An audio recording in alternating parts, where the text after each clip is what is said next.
Hi all out there, I am Rebecca James, the faculty of Biochemistry.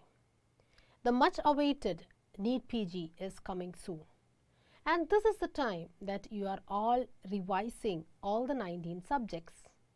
So to ease my subject, I would like to bring up with a few videos which I will be discussing on the case oriented revision of biochemistry, where we are discussing the new trend questions in the biochemistry. Along with that, we will be discussing the most important topic, the must learn topics before the NEET PG 2021. Without further ado, we will look into the video, the case oriented revision of biochemistry. Let's start with a quote. When you focus on small things, bigger steps will happen automatically. We cannot take a bigger leap in one go. We have to revise, we have to practice, then only we can take that bigger leap. So, we are running towards that bigger leap and wait for your turn. This video I will be covering three topics: the enzymes, the amino acids and the proteins. I will be giving you different questions, basically the scenario based new trend questions. So, we will go to the first question. In the given titration curve, the maximum buffering capacity or the buffering region is marked in the blue. So, about this maximum buffering region, all are true except the option 1 is the maximum buffering pH is at pH is equal to 4.76. The concentration of the CH3COOH, because it was a titration curve of an acetic acid, the CH3COOH is equal to CH3COO minus. Concentration of CH3COOH is more than the ionized form CH3COO minus. pKa or the ionization constant plus or minus 1 is the maximum buffering region. So, we will just see that question and the image. You can see this is a titration curve. Titration curve, if we are drawing the titration curve in this particular case, we have marked the this amount of alkali added on the x axis and the pH on the y axis. So, when you start, this is the titration curve of a weak acid, which is acetic acid. So, when you start the curve, you can see that the pH goes, it is varying highly and then it is becoming a constant, and again you can see it is varying at a faster rate. So, you can see that this is the pH, the titration curve of CH3COO minus, and I am marking 3 points here, point A, point B and point C. So, the point A is the point at which it starts, the point at which we have just started adding the alkali, and you can see in this point CH3COOH concentrations will be full of CH3COOH. Now, when it reaches the point B, which is the midpoint, that is the point where the the concentration of CH3COO minus is equal to, which means the ionized form is equal to the unionized form. Okay. Now, if you go to the last point, the point C, this is the point where the acetic acid is almost completely ionized, where it is almost CH3COO minus. So, this is how it is moving when you add the alkali. Now, in this region, the midpoint, you can see that the pH, you can see here the pH. So, whatever the alkali is added, you can see the pH is almost remaining a constant in that region. So, this is the point where we can say the pH is equal to pK. What is pK? pKa means that the ionization constant.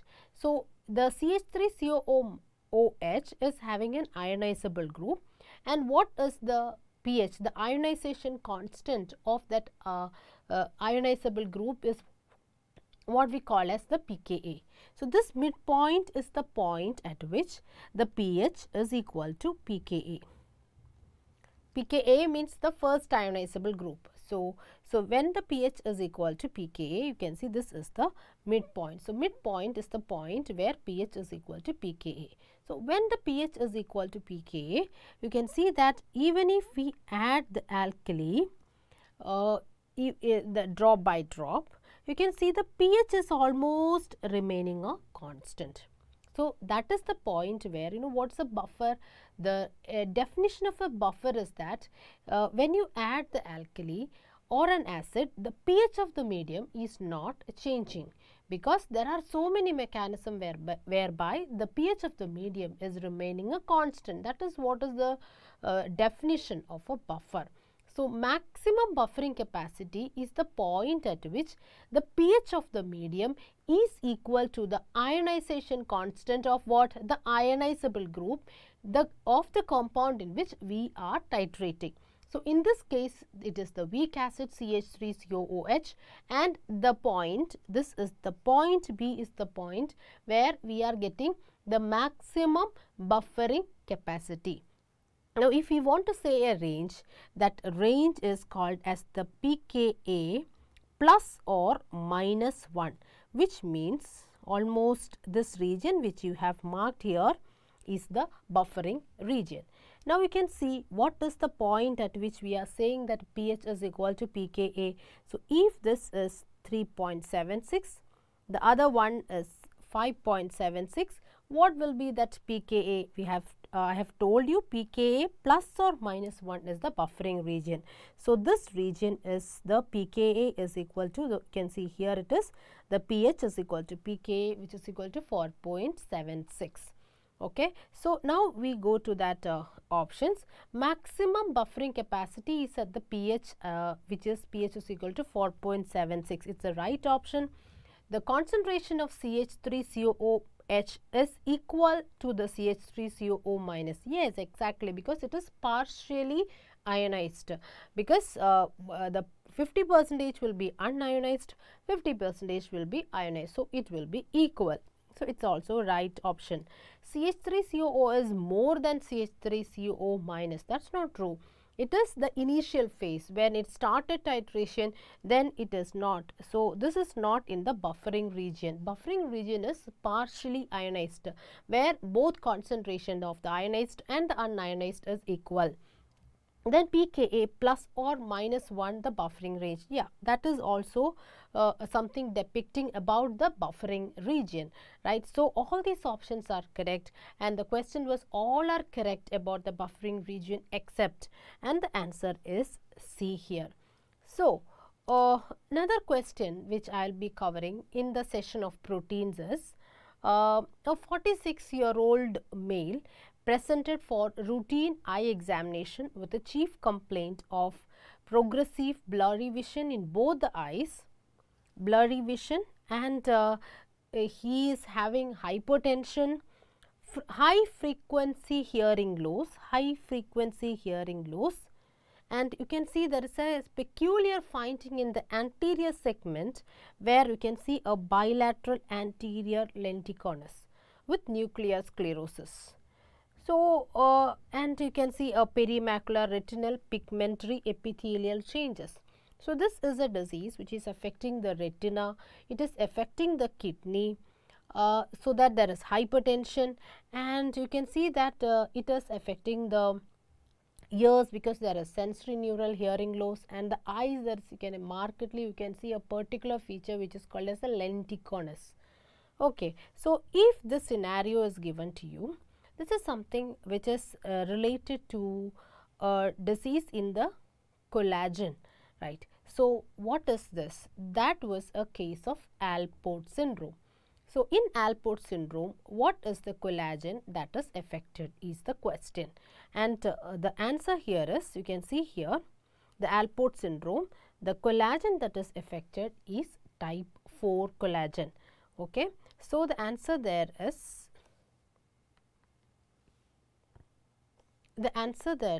type 4 collagen. So, we will just see what are the types of the collagen and the disorders associated with it. The type 1 collagen is associated with osteogenesis imperfecta, osteoporosis, and type 7 Ehlers-Danlos syndrome. So, if you see the gene for this, it's typically written like this, COL. So, that is the COL stands for collagen, that is the name of the gene. This will be followed by the numeral. This numeral will be 1 here. Why? Because the collagen that is affected here is the type 1 collagen. Then you can see an A1, then COL, another gene is COL1. That will not change. If it is type 1 collagen, COL will be followed by 1, then A2. So, 2 different genes are there which is affected in Alport syndrome. Okay, so now the type 2 collagen, if it is affected, it causes chondrodysplasia and osteoarthritis. So, if I am writing the name of this gene, again the same COL, this will be followed by the numeral 2. Then there are different A's here, the number of A, but always the number that is written after COL is always the type of the collagen. Now, going to the type 3 collagen, if it is affected, it causes type 4 Ehlers-Danlos syndrome. Then if type 4 collagen is affected, it causes Alport's syndrome, Alport syndrome. And you can see that if the gene, if it is asked, it will be COL always, which is followed by 4, because that is a type 4 collagen. Then A followed by different numerals. You do not have to learn all the numerals, but at least learn this much, that is, it is COL followed by that numeral is the type of the collagen, that is the name of the gene. Then type 5 and 1 collagen, both these types are associated with the classical Ehlers-Danlos syndrome. Then if the affecting the type 7 collagen, it causes epidermolysis bullosa, and this epidermolysis bullosa is dystrophic epidermolysis bullosa. Then there are certain enzyme defect also causes defect in the collagen, that is lysyl hydroxylase defect. It causes type 6 Ehlers-Danlos syndrome. It is otherwise the kyphoscoliotic Ehlers-Danlos syndrome, and obviously we know that it also causes scurvy, because vitamin C is required for lysyl hydroxylase. Now, if lysyl oxidase is affected, it causes Menkes disease, and what is the that is mineral required for lysyl oxidase? Copper. Copper is required here. So, copper defect is associated with Menkes disease. There is one more disease almost similar to this Menkes disease. For example, in Menkes disease, it is ATP7A mutation, the gene that is affected. If it is ATP7B, it causes disorder, that is Wilson's disease. Wilson's disease. Okay. So, if ATP7A is affected, that Menkes disease, the copper carrying capacity or the copper transport of copper is affected, and hence the enzyme lysyl oxidase is affected. So, if the lysyl oxidase is affected, it causes defect in the collagen, and that disease is called Menkes disease. The next question is the electrophoretic pattern depicted in the diagram A and B are respectively. So, this is a serum electrophoresis pattern A and B. So, if you see the A pattern, you can see the normal is, it is not like this, because already the normal what you are seeing here is, this is the normal pattern. So, on that you can see what is the abnormality is given here. So, the red is what we actually got from the patient sample, right. So, you can see that you can see here, this is the albumin fraction. Normally, this is the albumin fraction. So, you can see that the albumin fraction is reduced. So, what may be the reason for reduction in the albumin fraction? Either production is reduced or increased excretion. So, we do not know what is the exact reason here. So, we can see here the albumin fraction is reduced, and compensatory to the reduction in the albumin, the next thing that happens is, here this is the region of the gamma globulin. The gamma globulin, the gamma band, you can see the gamma globulin fraction is actually rising, and you can see this region is a beta region. So, you can see the gamma region is fusing with the beta region. So, the abnormalities that you are seeing here is the beta gamma fusion. plus you can see there is a rise in the gamma globulin, and you can see the albumin fraction is reduced. So, in which disease condition you can see such a picture? This can be seen if there is a disease in the liver. So, this is a case of hepatic cirrhosis. Now, you see the next option where you can see, this is the diagram B, where you can see the normal pattern is shown in the black, and the abnormality that you can see here also you can see the albumin is reduced. So, two chances, either production is reduced or the excretion is increased. So, we do not know exactly what is the reason, but if you see the in this particular case, what you can see is this is the alpha 2 region. So, this is the alpha 1, this is the alpha 2 region. So, you can see the alpha 2 region, there is a rise you can see, whereas you can see in all other bands you can see there is a reduction. Because what is the reason for it?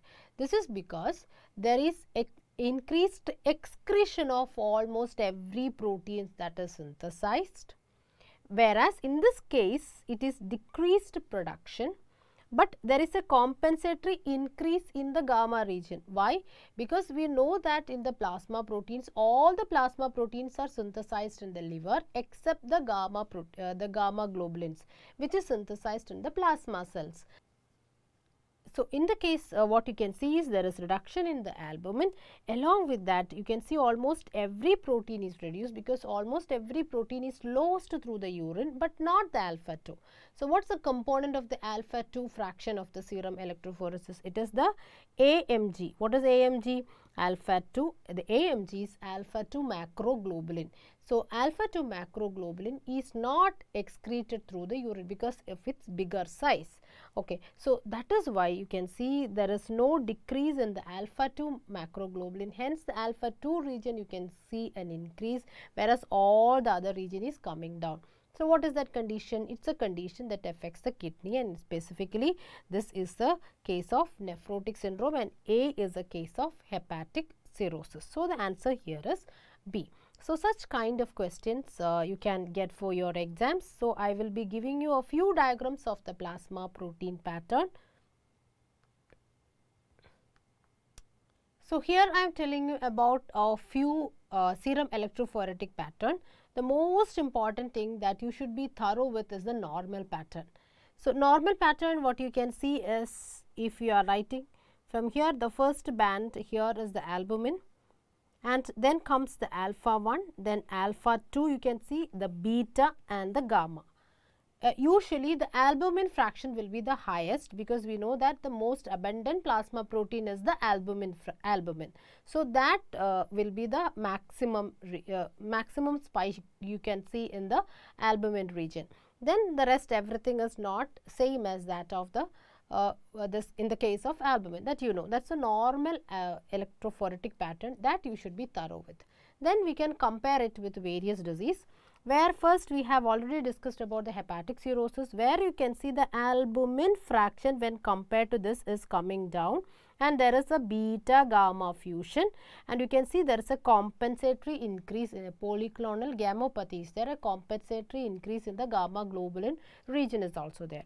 Now, then the next very important one is the nephrotic syndrome. This is a more clear picture, where you can see the albumin fraction is coming down, and almost all the globulins are also excreted through the urine. Almost everything is excreted except the second band, sorry, the third band. What you can see is the alpha 2. So, you can see the alpha 2 region is more, because the alpha 2 macroglobulin is not excreted through the urine.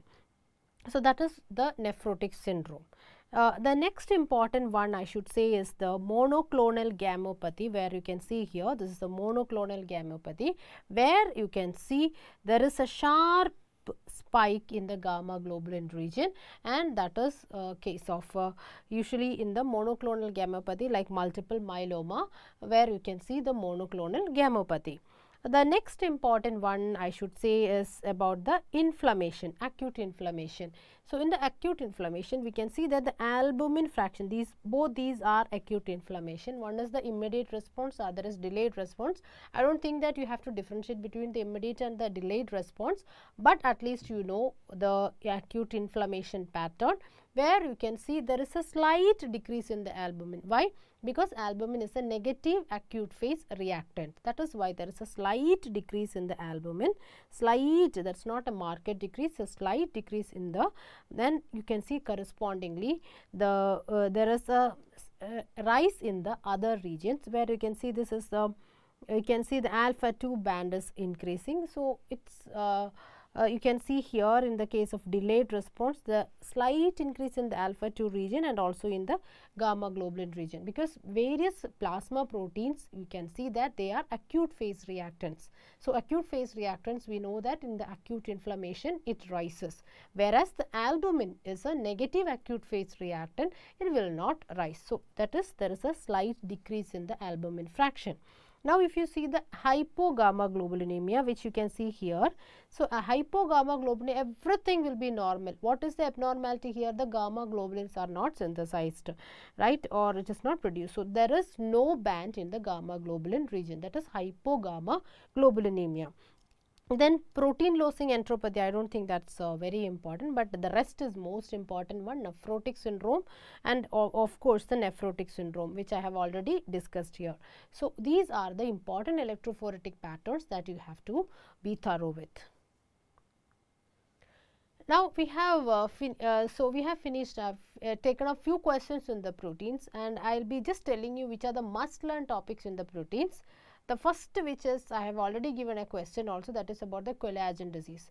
You have to learn about the types of the collagen, where each and every type of collagen is present, where you can see the type 1 collagen in the bones, the type 2 collagen in the cartilage, the type 4 collagen, where is it present, that is very, very important. Type 4 collagen in the basement membrane.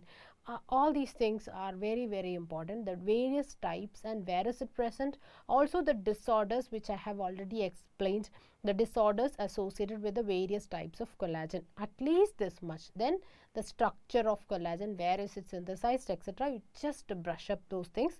Then the structure of proteins, if I am saying the alpha sheet, beta sheet, that is the most important thing that you should be knowing, the alpha, sorry, not alpha sheet, alpha helix. So, the alpha helix and the beta sheet. Then going to the structure of proteins, the primary structure of proteins, especially the insulin, the structure of insulin can be asked as an image based question. Then going to the protein folding. The protein folding, what is the important factor or what are chaperones? Then the disorders associated with the protein folding. What are the name, at least the name of the disorder, and what is the basic pathology? The alpha helix is being converted to beta sheet. That is the basic pathology. So, just an idea about what is the protein folding disorder, which are the protein folding disorders also. So, I have already told the structure of insulin, plasma proteins and immunoglobulins. Then ubiquitin. Ubiquitin is a molecule of protein degradation. At least know the name. What is it? Ubiquitin. It is a key molecule of protein degradation in the proteasomal protein degradation pathway. Then chaperone. Chaperone, I have told you, these are the auxiliary proteins that helps in the protein folding. So, that is important, very, very, these are the must learn topics. Then going to the properties, you know, I have given a picture of the titration curve. So, in that topic, what we have to learn is the chemistry of proteins, where what we have to learn is, one is I have already given the titration curve, which I have given a question about the titration curve. Then absorption of UV light, very, very important property of amino acids and proteins. Why proteins absorb UV light? Because of the aromatic amino acid. The maximum absorption is for tryptophan. What is the range of UV light that is being absorbed? That is one topic that we have to learn. Then the buffering capacity. In the buffering, the titration, everything is coming, you know, along with buffering you have to learn the titration curve. So, what is the Henderson-Hazelback equation? Nowadays, I have seen many questions on calculation of pH. which was asked in the NEET exam. So, calculation of pH, Henderson-Hasselbalch equation. What is Henderson-Hasselbalch? These are all simple physical chemistry that you have learned in +1, +2 class onwards. You know what is it, at least learn how the various calculations are being done in the Henderson-Hasselbalch equation. Especially this NEET PG, usually we are seeing questions based on these kind of calculations. So, now I am moving on to the next topic, where I will be discussing a few case scenarios, and I will be telling you what are the important points that you have to learn under this topic. So, this is about the enzymes, topics of enzyme. First cases that we have discussed under the enzyme here is blindness is a common result of methanol ingestion. We all know that. Ethanol is used as a antidote for methanol poisoning. All the following are true except. So, first thing is about equation, where you can see in that particular kind of inhibition, that is ethanol is given as an antidote of methanol poisoning. So, only if you know what is the type of inhibition, you can answer such kind of question.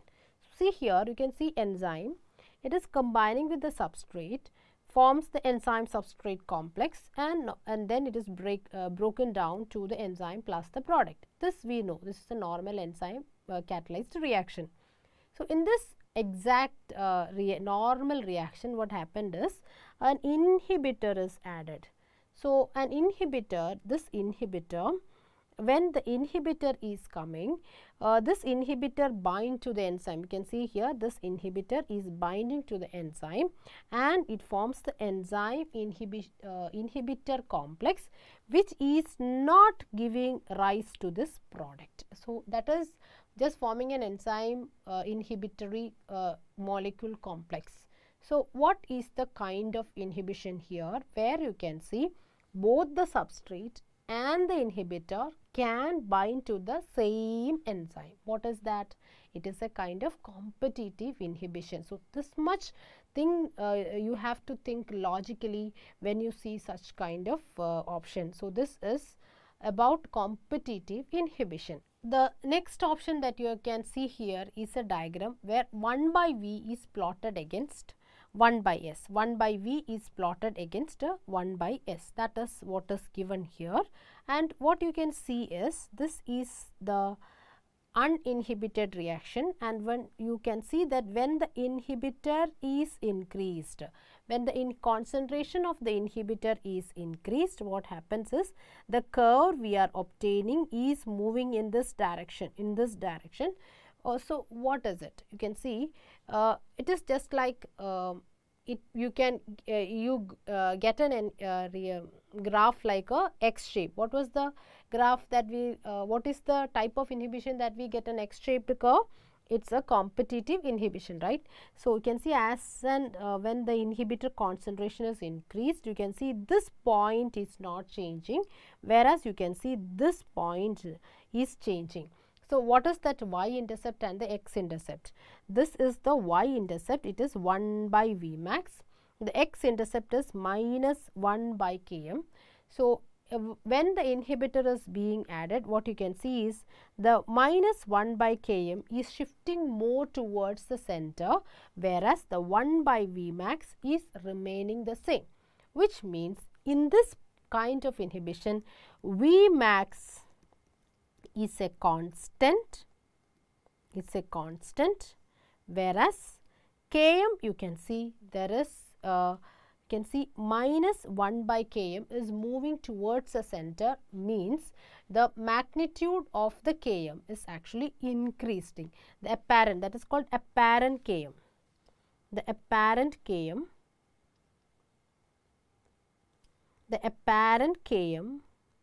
is increasing, hence you can see that minus 1 by Km is moving towards the center. So, this is what kind of inhibition? This is again the diagram, the Lineweaver-Burke plot. This 1 by V against 1 by S is called the Lineweaver-Burke plot. This is the Lineweaver-Burke plot of again the competitive inhibition. We will go to the option C, where it is saying apparent Vmax is Vmax itself, which means Vmax is a constant, where you can see the apparent Km is Km divided by alpha, which means the Km, apparent Km is reducing. Is that correct for competitive inhibition? The competitive inhibition, it should be alpha Km, where you can see every time the inhibitor is added, you can see the in competitive inhibition the Km is rising, whereas the Vmax is a constant. That is how it should be. So, this is a wrong option in the case of a competitive inhibition, because we know that ethanol acting as an antidote of methanol poisoning, the ethanol and methanol, that's it's an example of a competitive inhibition. So, you can see the next option, ethanol binds to the active site of alcohol dehydrogenase. The enzyme that is given there is definitely the alcohol dehydrogenase, because it is about the methanol poisoning, and the enzyme that is used to there is alcohol dehydrogenase, and the ethanol which is acting as an inhibitor is binding to the same site, that is the active site itself, which that is why that is an example of a competitive inhibition. So, again that option D is also correct. So, you can see that if you see all the options, you can see the option A is about competitive inhibition, the option B is about competitive inhibition, where you can see 1 by Vmax is not changing. Then you can see option C, it is not correct, because it is not Km divided by alpha, it is always increasing. So, it should be alpha Km.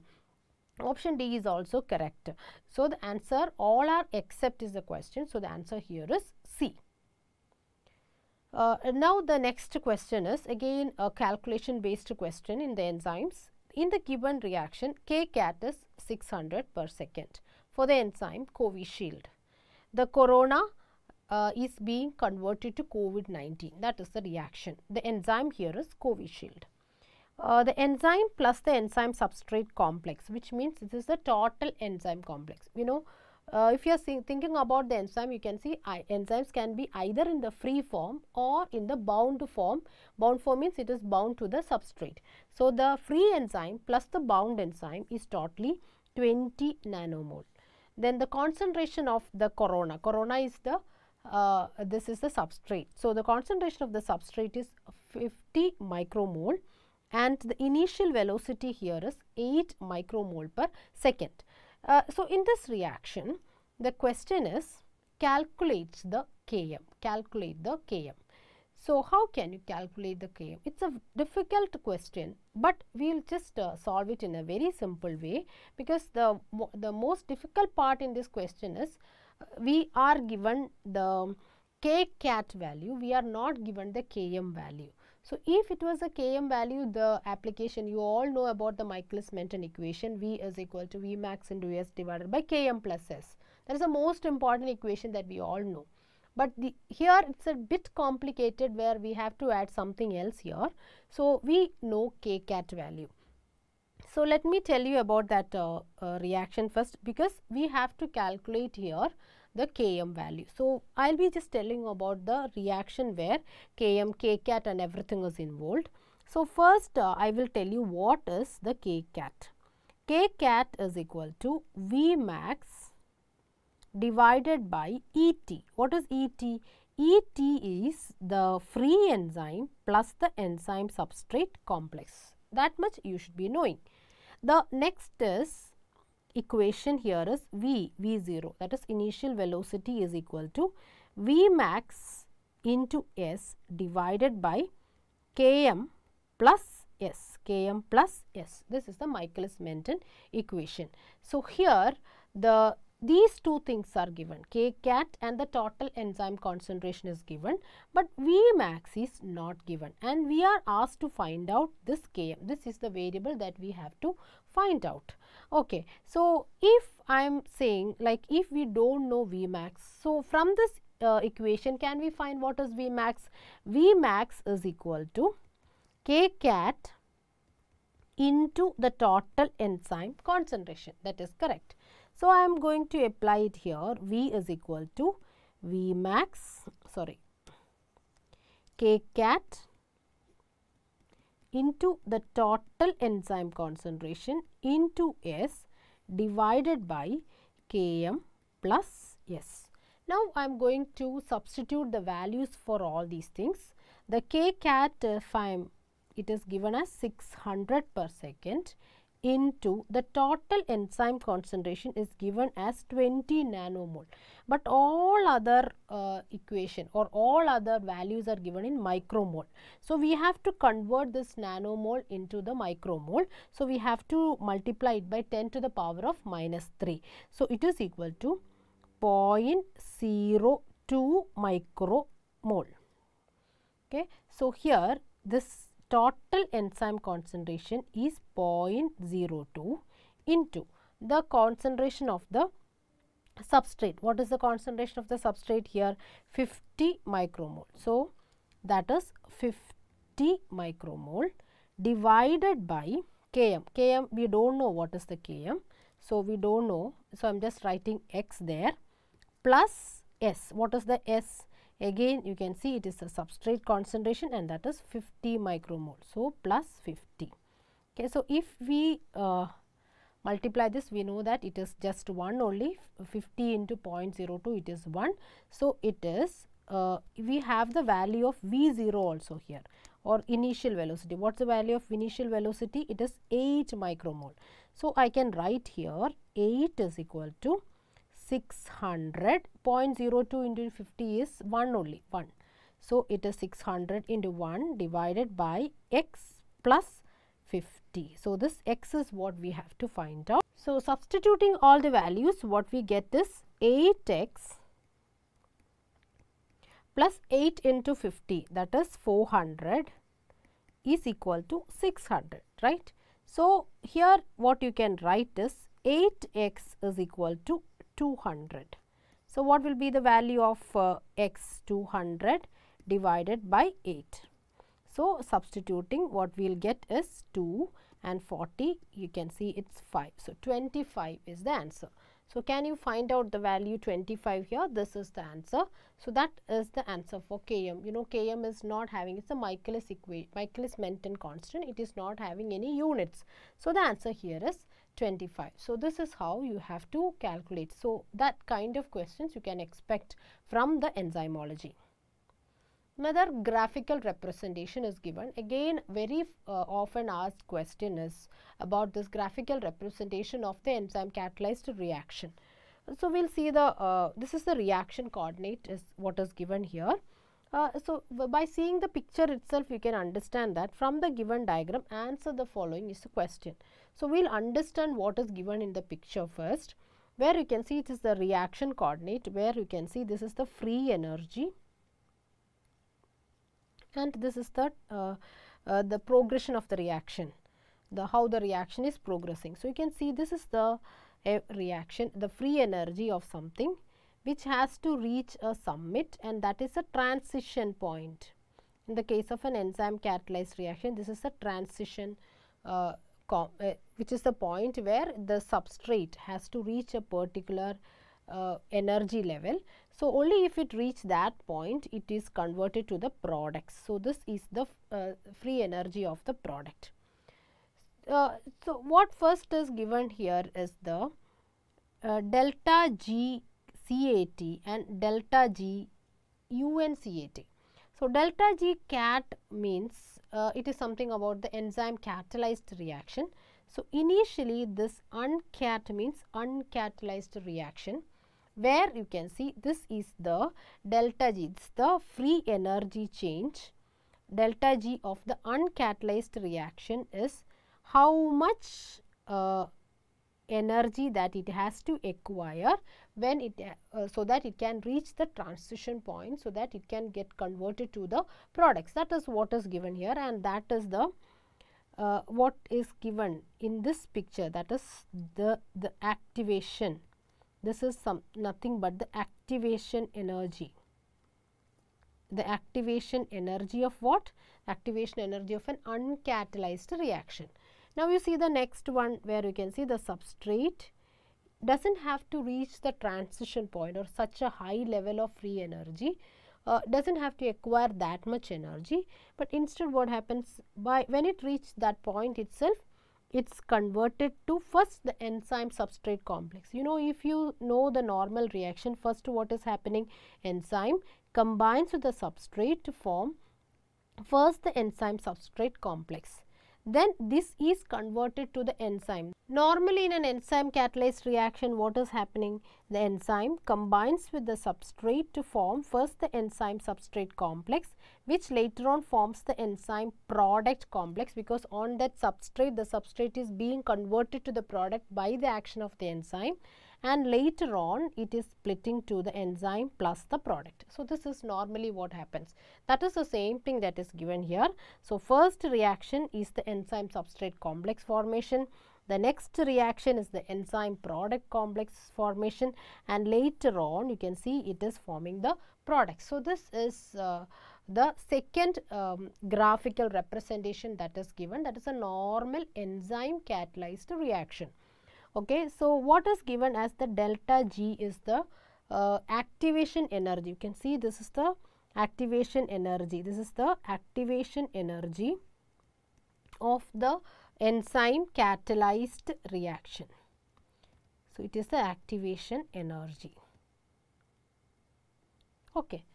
Now, one more thing that is given here is the delta Gb, which means what is the difference between the activation energy of the uncatalyzed reaction and the catalyzed reaction.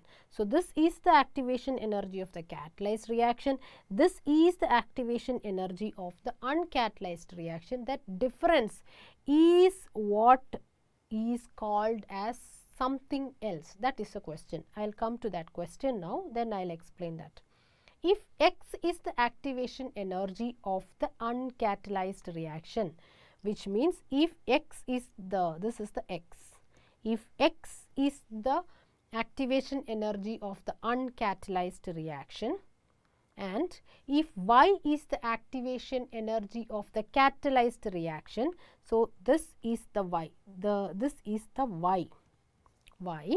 Now, the question is, what is the binding energy? Binding energy is another term that we should understand.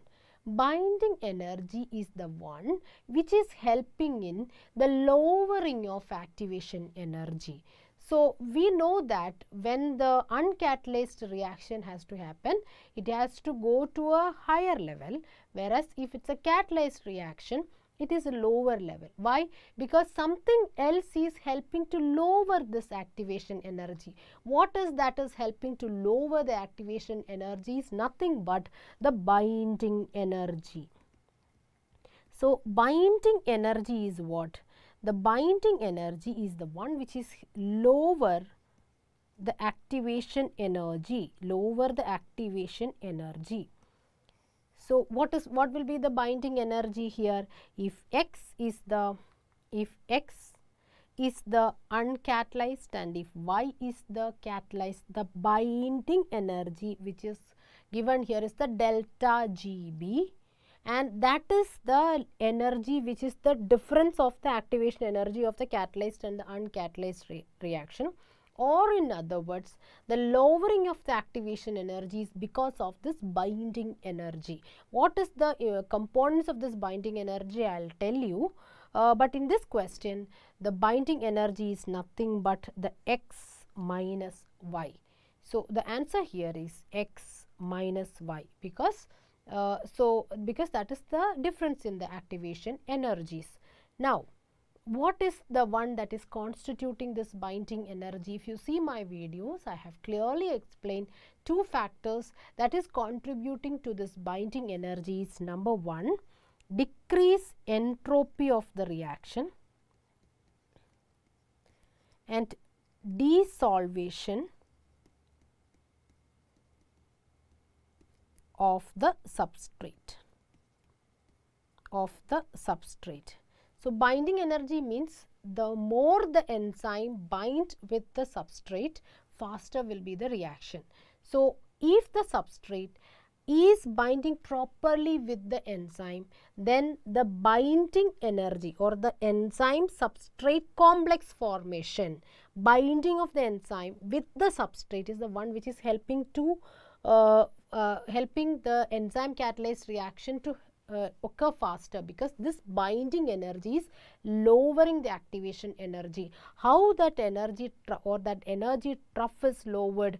By decreasing the entropy and removing the water from the active site of the or what is around the substrate. If there are all water molecules, the binding of the substrate with the active site is hindered. So, if the water of solvation around the substrate, if it is removed, then the substrate can bind firmly with the enzyme. So, that is what is called as the desolvation of the substrate, and reduction in the entropy is the one which helps in the binding of the enzyme towards the substrate, which is lowering the activation energy, which is nothing but the binding energy.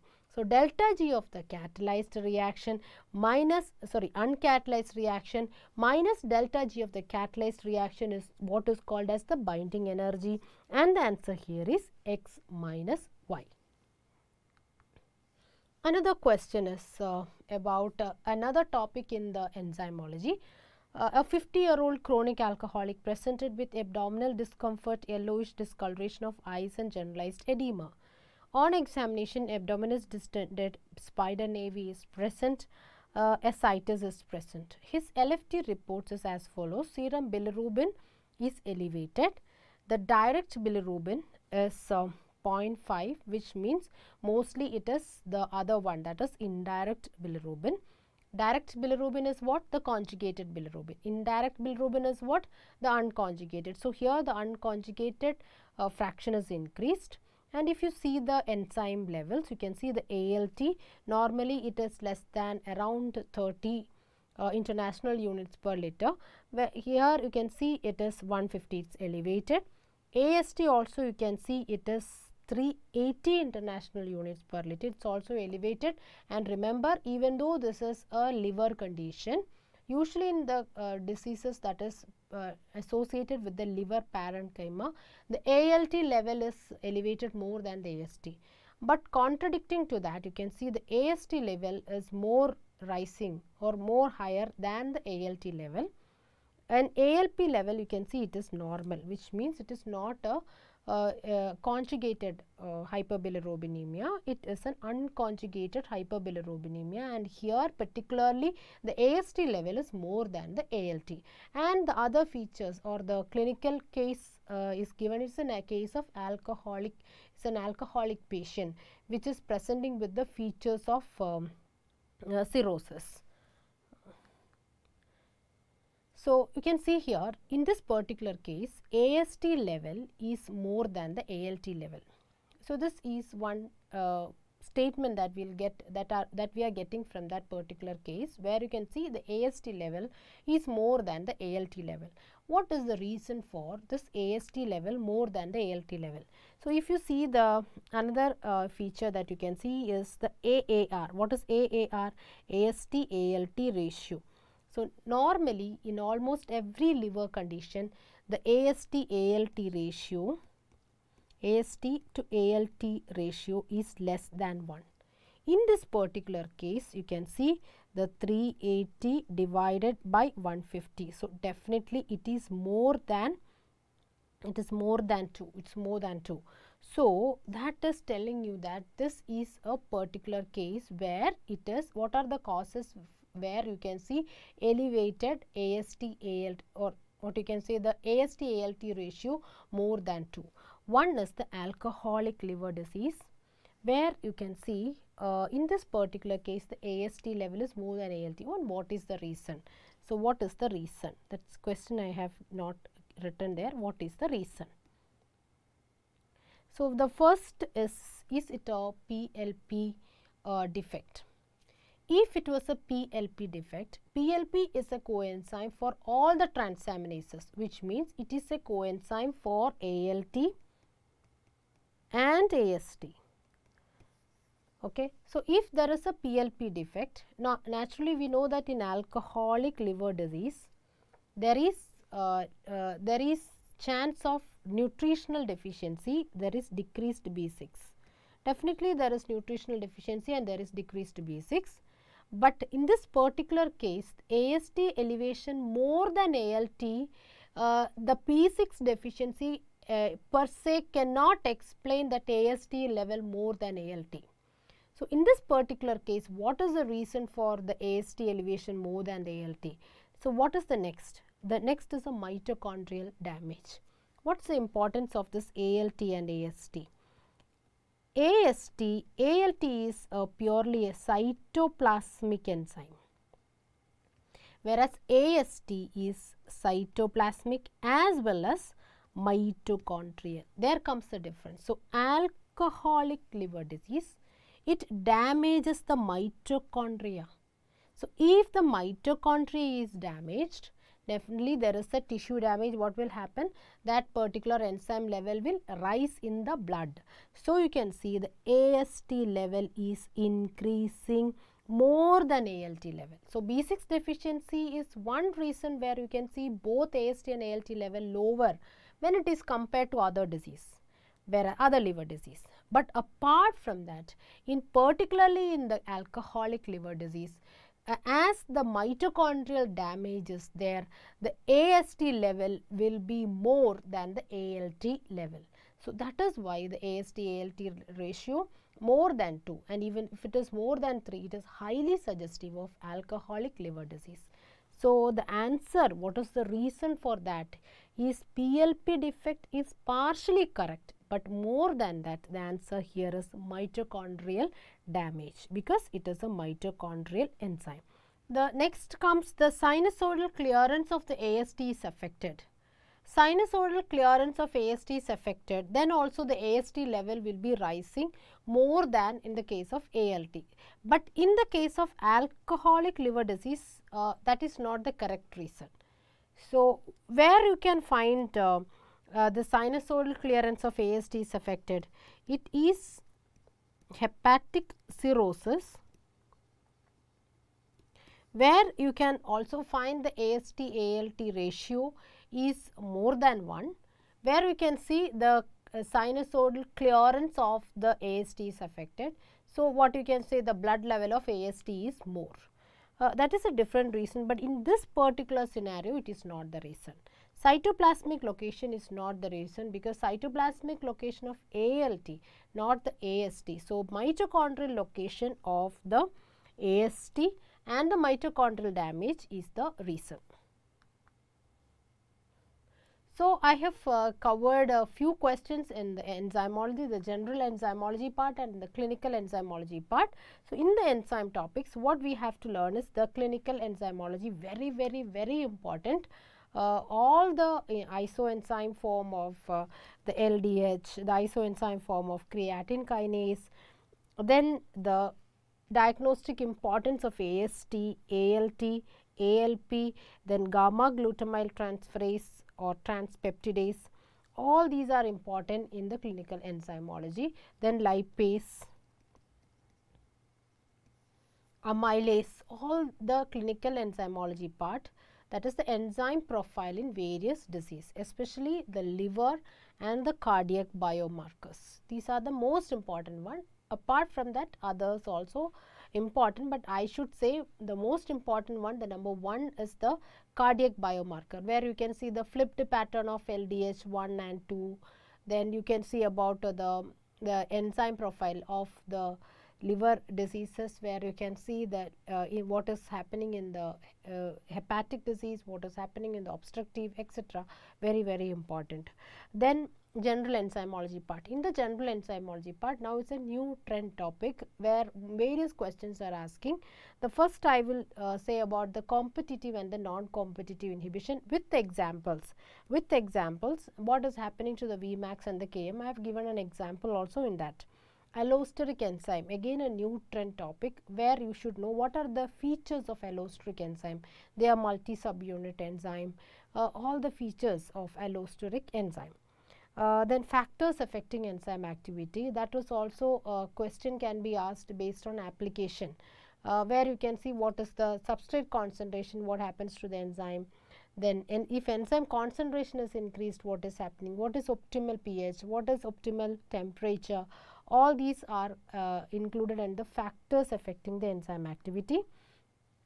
Then the general enzymology part, you should learn about that graph, which I have given a question also about that, the graph of the catalyzed and the uncatalyzed reaction. That can be a image based question. Then the kinetic parameters. In the kinetic parameters, I have given the example of the Kcat. This Kcat is also called turnover number.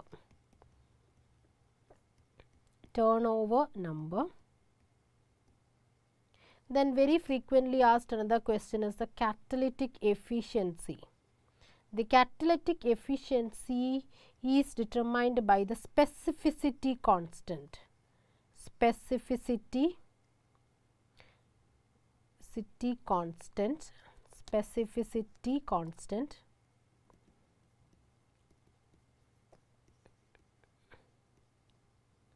and that is Kcat by Km.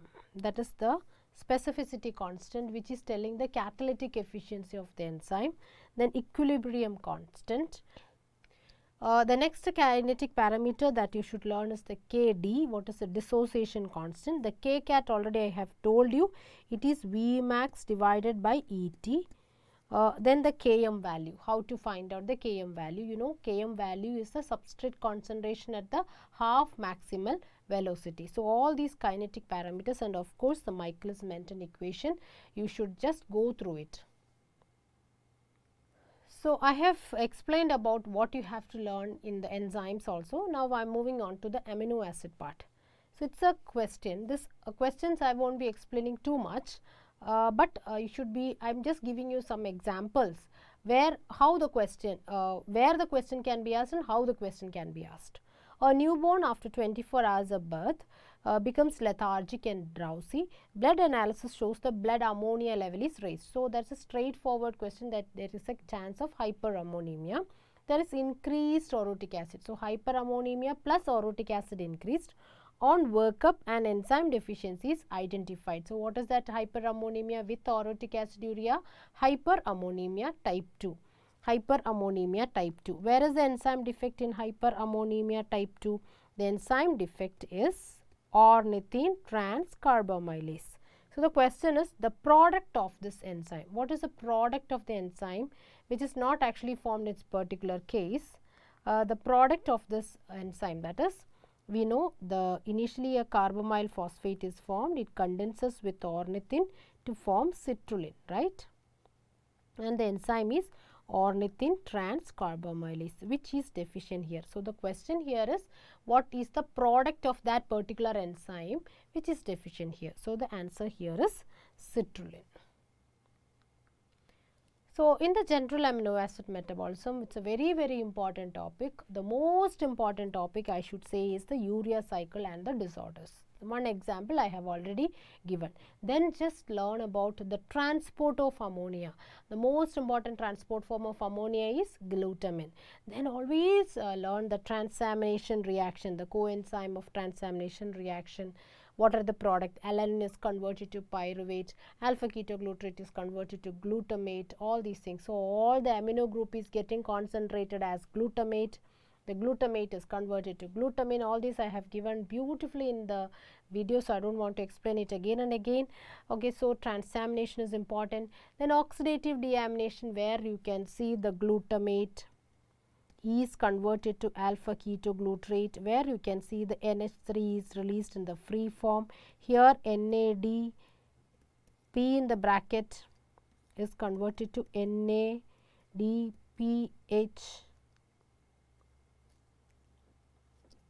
Sorry, here NADPH is utilized, it is converted to NADP plus or NAD plus. So, that reaction is glutamate dehydrogenase, and that is the oxidative deamination.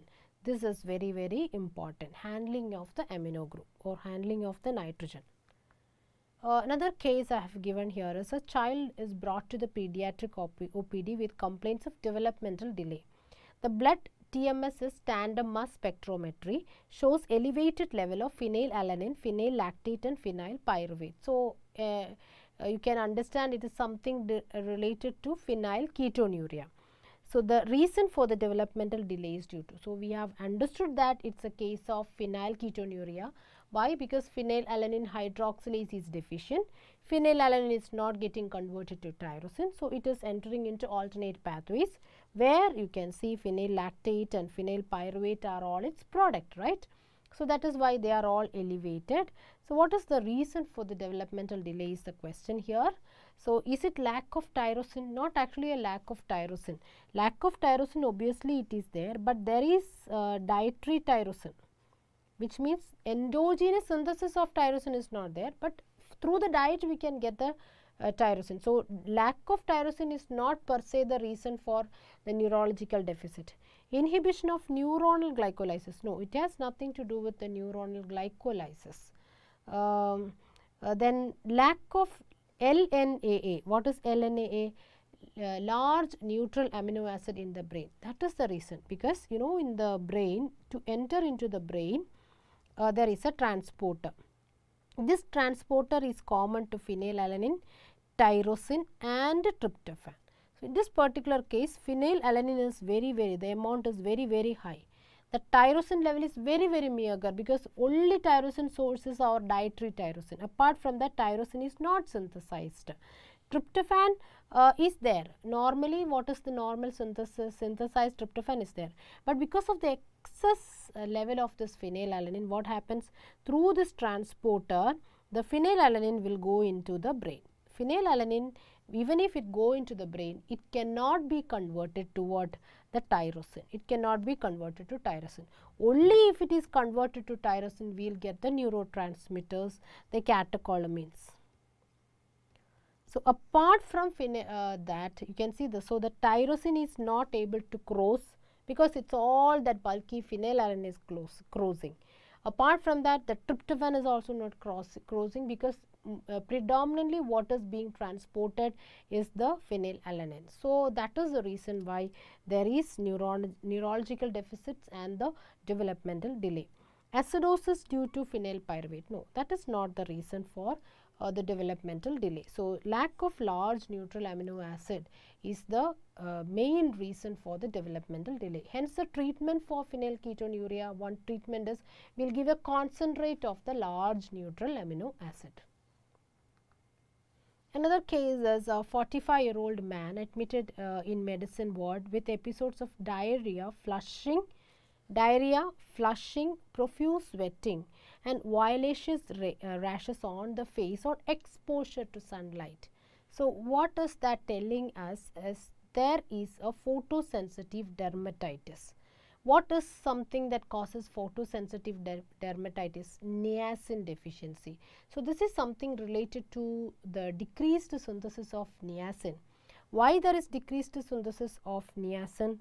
So, the reason is, in this particular case, there is flushing, diarrhea.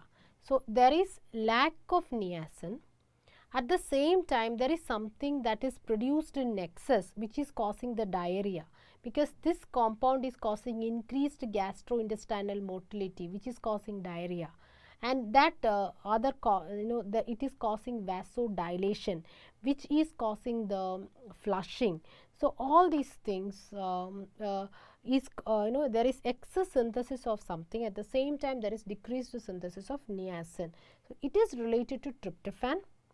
From tryptophan there is increased serotonin, but there is decreased niacin, because there is a tumor in the serotonin secreting cells like the argentafin cells.